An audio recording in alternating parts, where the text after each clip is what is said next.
Bonsoir à tous. En avril 2008, 25 jeunes ennuyés, futurs animateurs de plaines de jeux et centres de vacances, ont eu l'occasion unique de visiter 2 camps de concentration en Allemagne, ceux de Buchenwald et de Dora. À leur retour, accompagnés par les responsables du SPJ, ils ont décidé de poursuivre ce travail de mémoire autour de l'exposition Animation pour la mémoire.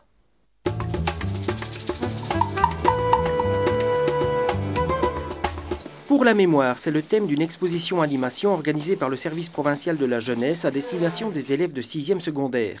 Consacrée aux conditions de survie dans les camps de concentration et d'extermination durant la Seconde Guerre mondiale, elle explore toutes les facettes des génocides industriels organisés par les nazis entre les années 1933 et 1945. Car plus que jamais, il s'agit de faire comprendre aux jeunes que ce passé récent peut se rééditer comme voici 15 ans au Rwanda. On peut dire que l'exposition est unique en Belgique parce qu'en fait c'est une multitude d'éléments différents. Il y a tout d'abord une exposition, donc l'exposition sur les camps qui provient du fort de Brendonck.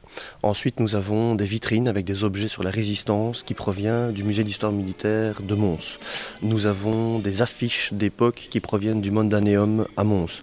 Nous avons d'autres vitrines qui proviennent du fort de Brendonck également. Nous avons des vêtements d'anciens prisonniers qui proviennent de l'Institut des vétérans. Nous avons également 2 guides qui font la visite guidée donc de l'exposition qui vient de l'Institut des vétérans. Et alors, l'exposition, bien sûr, est une organisation du SPJ.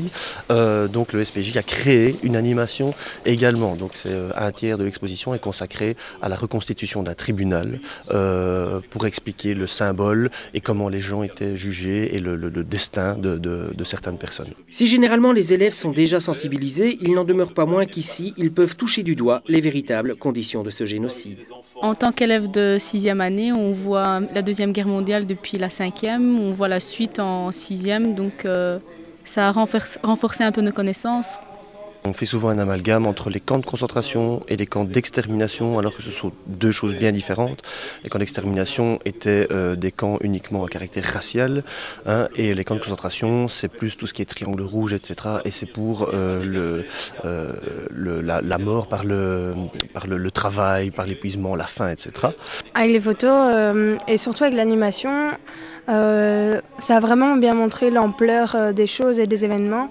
On ne s'attendait pas à une...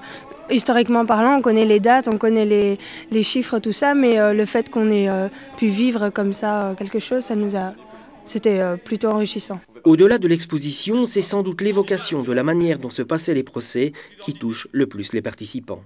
Ils se mettent à la place de gens qui ont subi la Seconde Guerre mondiale, qui ont parfois perdu la vie dans les camps avec leur famille. Et donc là, on a même parfois des jeunes qui craquent devant les photos. Donc là, ils sont vraiment impliqués. Franchement, ils ont vraiment bien fait leur rôle. Étant devant, j'ai vraiment tremblé. On n'a pas l'impression qu'ils doutaient des choses. On leur apprend des choses, ça ils le reconnaissent. Ils disent que c'est très prenant. Et je peux vous dire qu'en sortant de là, la vie est unanime. Ils nous disent tous on a des frissons le long des bras. Et une chose est claire, on ne votera jamais pour un parti d'extrémistes. Afin que nul n'oublie, il faut encore et toujours faire le passeur de mémoire.